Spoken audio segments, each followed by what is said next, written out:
Within the halls of the U.S. Treasury, a single decree can crash an entire nation's economy. Without moving a single soldier, Washington can effectively paralyze the trade of its adversaries. This is possible through secondary sanctions. If the U.S. targets a country like Iran, it doesn't just stop trading with them, it threatens to sever its own massive economic ties with any third party, like India, that attempts to fill the gap. At the center of this is the SWIFT network, a secure messaging system that functions as the nervous system of global banking. If the U.S. pushes a targeted node out of this network, that country loses the ability to send or receive international payments, triggering a total financial freeze.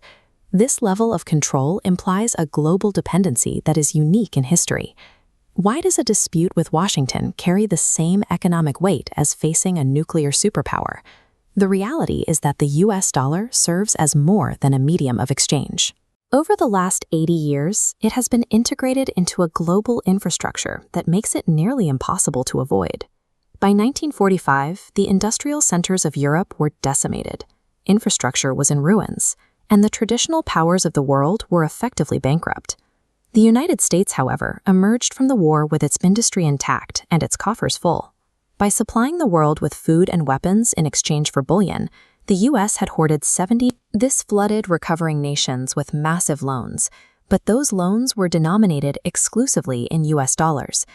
Nations in desperate need of survival funds accepted these terms, trading their long-term economic autonomy for the capital required to rebuild their cities.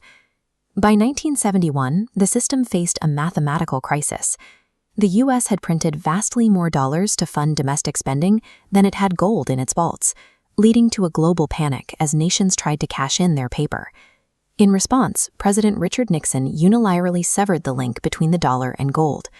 The world was left holding billions in paper that was no longer redeemable for anything tangible. To prevent the dollar from becoming irrelevant, Washington made an unprecedented pivot toward the Middle East, specifically targeting Saudi Arabia. The U.S. offered a deal. They would provide military security and the technology needed to extract Saudi oil.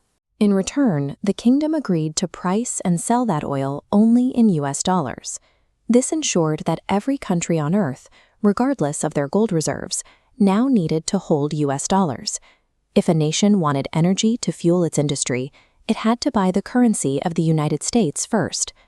By replacing a physical gold standard with the necessity of energy, the U.S. ensured a permanent, mandatory demand for its currency across the entire globe. This petrodollar system remains the foundation of American economic influence. Any attempt to settle oil trades in a competing currency is viewed as a threat to that foundation. In 2000, Iraqi President Saddam Hussein announced he would begin selling oil in euros. 3 years later, his government was overthrown following a U.S.-led invasion. Muammar Gaddafi met a similar fate after proposing a gold-backed African currency to replace the dollar. His move was followed by a civil war and his eventual removal from power. Other global leaders took note. The risks of departing from the dollar extended far beyond simple trade disputes, involving the full application of American military and covert weight. However, the massive scale of U.S. sanctions has forced a shift. Nations that once accepted the system are actively collaborating to find a way out. This movement, known as De-Dollarization, is led by the BRICS coalition. They are attempting to bypass the U.S.-controlled financial architecture by settling trades in their own local currencies. But the escape is difficult. The global financial system is so deeply entwined with the dollar that a sudden break could trigger a domestic economic collapse for the very countries trying to flee. While the push for an alternative continues, the architecture engineered in New Hampshire and the oil fields of Saudi Arabia remains the dominant framework of global trade.